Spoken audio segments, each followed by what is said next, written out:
lunchtime lesson, we are doing a kind of grammar focus about the present continuous. But as always, when we talk about grammar, I want to remind you that the most important thing about grammar is the idea of aspect. Okay, so aspect means why we use a grammar structure. Yeah. So when we learn grammar at school, especially, very often a lot of emphasis is put on how to construct it, what the form is. But if you don't understand why we're using grammar, then you can never use it correctly. And if you put too much focus on the form as well, it affects your pronunciation, your fluency.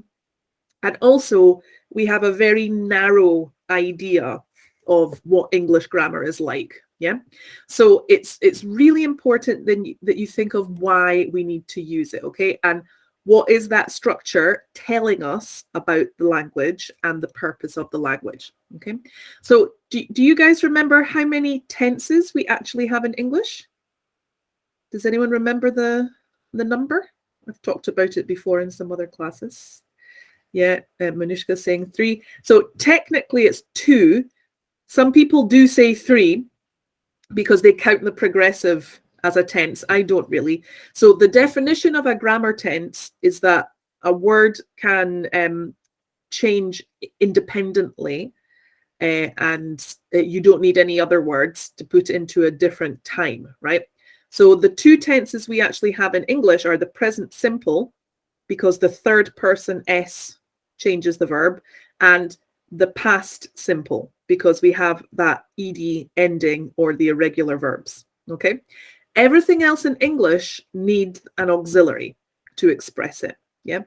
And this is really important because with those auxiliaries, we have different aspects and different functions. And the present continuous is the same. It's no exception. Yeah. So we use the present continuous to express lots and lots of different things.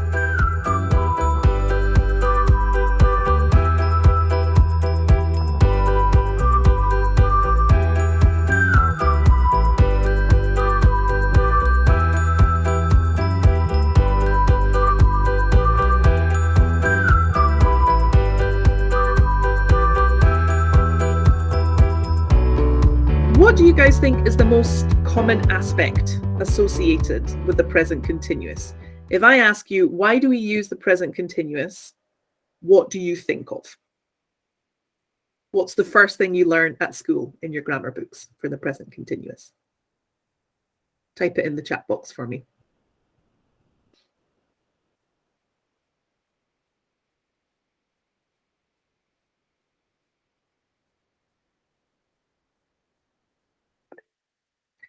With ing, yeah, for sure. I meant more, why do we use it, right? So when we think about the present continuous, most commonly people associate it with actions in progress, right? That's what we learn in our grammar books. So actions in progress happening now. And that is definitely an important function of the present continuous. But even within that part, that aspect, we have some subtle differences, okay? So for example, if I say I'm studying English, this would be an action in progress, yeah? If I say my son is growing up so fast, it is an action in progress, but it's also a changing action, okay? And if I say, for example, I'm staying with a friend for a week, that's an action in progress, but it's also a temporary one, yeah? So we have different subtle ways that we're expressing this idea of an action in progress.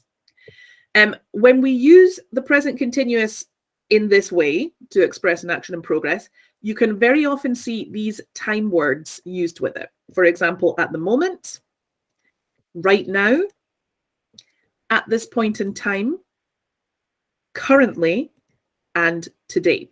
Okay. So for example, I'm studying English at the moment, or I'm listening to Claire right now. Yeah. Please be careful with at this point in time or currently, because those are more formal words or expressions. We don't use them really in spoken English. They're much better to use for your writing.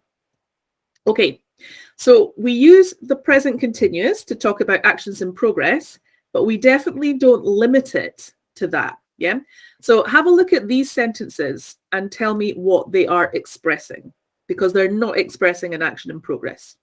So if I say, I'm meeting Sarah next Tuesday, and if I say, my sister is always taking my clothes without asking, what are those examples of? Because they're not talking about an action in progress now. So the first one is expressing a future action, yeah? We're using it to express a future arrangement. So what I mean by a future arrangement is that you know the details of what's going to happen. I know when, I know who, I know where. Yeah. What about the second one? The second one's a bit trickier. Is that talking about the future? Is it talking about an action in progress? What's that one doing? No, it's not doing those. I'm seeing heads shaking. So this one here, guys, my sister is always taking my clothes without asking. That's actually talking about a habit. That's talking about the present, right? And it's talking about an annoying habit as well, or an irritating one. And what we do here with this one is that we have added a word, this word here, okay? And including the word always in the structure of the present continuous completely changes the function, yeah?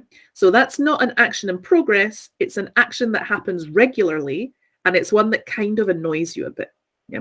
So this is a really great example of how flexible the English language is, because we don't have tenses, we recycle so many of these structures.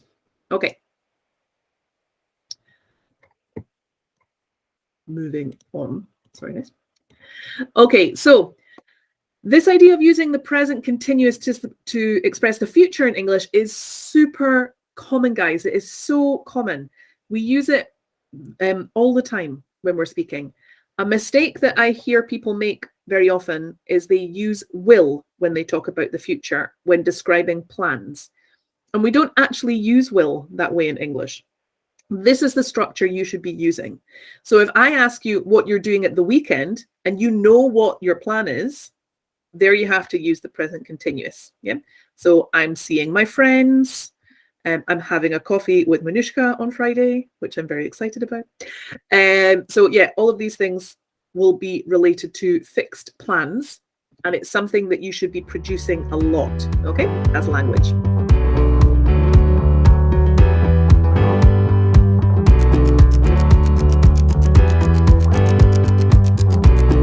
Right, so here's a challenge for you. Have a look at these sentences and tell me which of them are examples of the present continuous. Okay, so just take a minute, read through them all. Which ones are present continuous? Let's have a look. So there are actually only 2 sentences from those examples which are present continuous. Number 3, I'm seeing her later so I can give her the book. And then the penultimate one, she said that we're meeting at 5 o'clock. What are the rest examples of? Because they're not present continuous. So all of those other examples, guys, are gerunds. And a gerund is when we add ing to a verb and change it to become a noun, okay? So if we just have a look again at these examples, being an adult is hard. A way to think about this is that this here, all of that, is functioning as the subject of the sentence. Okay, so instead of saying being an adult, I could substitute this with a pronoun. Yeah, I could say it. It's hard. Okay, being an adult is hard. As far as I'm concerned, going to university is really important. So again, all of this is functioning as a noun. And again, I could change that to it. Yeah, as far as I'm concerned, it is really important. Same here, guys. Swimming. This is not an action. This is an activity. So we're using the gerund to make a noun. So again, we could substitute with it. According to a recent study, so this gerund here, yeah, is functioning as the subject of the sentence. Yeah, so the study has said, basically. And the last one here, so having lunch is going to be impossible. again, you can substitute with it. This can be very difficult if you have a Latin-based language, because in Latin-based languages, you do the exact opposite. The infinitive functions as the noun instead of the gerund.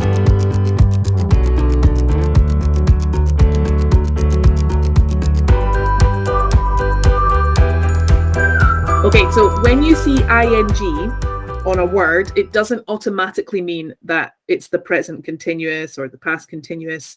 Very often, it's actually functioning as a gerund. Another way that you'll see a gerund appear quite regularly is with adjectives, when we want to say that something is causing the emotion. So for example, I would say I was bored, but the film was boring. Yeah. So when an adjective is causing an emotion, we very often use the gerund on it as well. It's also really important to remember that there are some verbs that we can't actually use in a continuous structure. So these are called state verbs, guys, okay, as opposed to action verbs. And what these verbs do is that they describe facts or truths about ourselves. And because these are truths, personal truths, they cannot be in progress because we would consider them a fact. And that's why we use the present simple to express them. So, for example, guys, I would not say I'm having a car, because have in this sentence is expressing possession. Yeah. So here I would have to use I have a car, right? It's a fact. I wouldn't say I'm needing help, because need is something which is a truth about yourself. No, it's a state. So I would say I need help. And if I say I'm thinking it's a bad idea, if I'm expressing an opinion, I wouldn't use thinking in the continuous. I'd say I think it's a bad idea, because my opinion, although I can change my opinion, but my opinion is a truth about me. Okay, it's what I believe. Equally, I wouldn't say I'm loving his new song. So love is part of me, it's part of my state, and we would say I love his new song. It can be more complicated because it'll again depend on the context, right? So the word have, if we're talking about possession, it would be in the present simple. But if you're talking about consumption, for example, then we could use it in a progressive structure, like I'm having lunch. The same with think. So think, if I'm using it to express an opinion, I think that's a terrible film, for example. I wouldn't say I'm thinking it's a terrible film. But if I'm talking about my plans, what I'm considering, then there it's an action verb. So I would say I'm thinking about buying a house, for example. Yeah. And also all of these, right? This is the grammar rules, but if you listen to people speaking actual English, we don't follow this at all. Okay, so here's a great example for you. Yeah. Do you guys remember this McDonald's advert?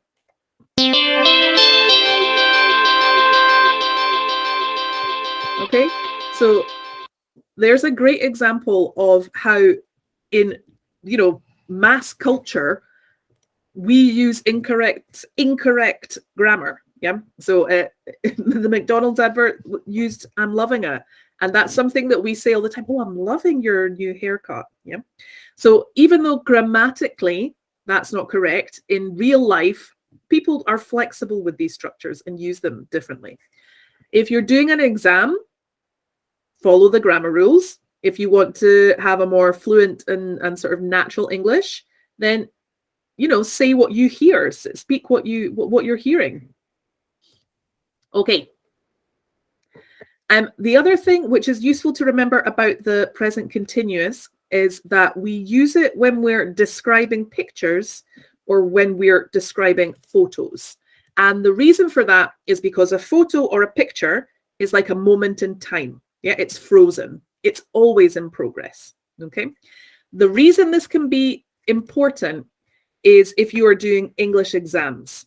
So, for example, in the Cambridge exams, a big part of the speaking exam is describing and comparing photographs. Yeah. So you should be using the present continuous in that structure. apart from the Cambridge exams, that's something that's very commonly used in lots of different kinds of exams, like school exams, university exams, for your speaking part. So just keep that in mind and remember it. Okay, guys.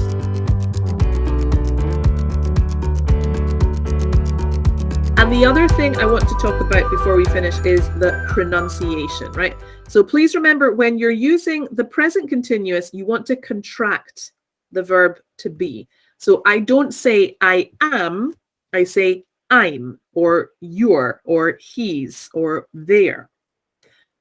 You need to remember that the main stress of the root verb, you need to remember that the main stress of the word will be on the root verb, okay?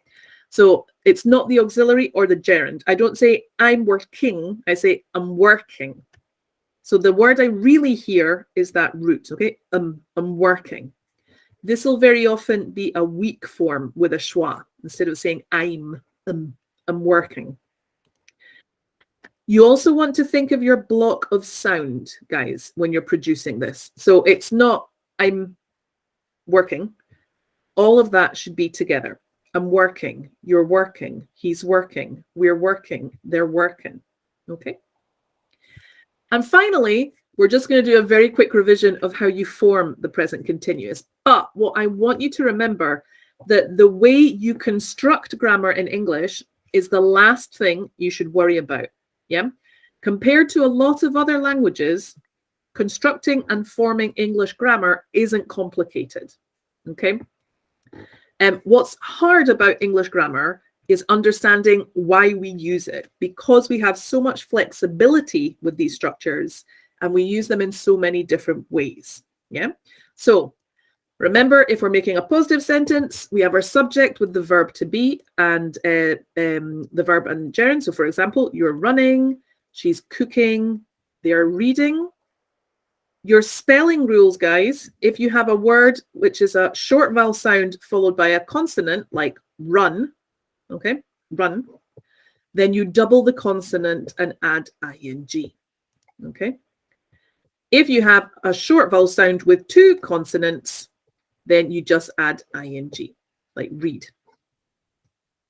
And if the word ends in E, you take away the E and add ing, okay? Those are your spelling rules. Spelling rules nowadays in English are most important if you are having to do exams, because at the end of the day, if you're not doing exams, you can check your spelling. Yeah, and it can be very complicated. If you have a long vowel sound, guys, we just add ing. Okay, your negatives, it's the same as the positive, but we make it negative by adding not to the auxiliary be. Yeah, so you aren't running, she isn't cooking, they aren't reading. Remember, it's much more common to contract not. Yeah, I'm not, you aren't, he isn't, we aren't, they aren't. Okay. And our questions, we make that inversion. So we start with the verb to be, we have our subject, and then the main verb and the gerund. So, are you running? Yes, I am. No, I'm not, would be the short answer. Is she cooking? Yes, she is. No, she isn't. And are they reading? Yes, they are. No, they aren't. So invert to be to make your questions. Okay, and that's the end. All right. So I hope that's been helpful and that you can have a better idea of all the different ways we use the present continuous. But please remember, always focus on why we use language, not how we construct it.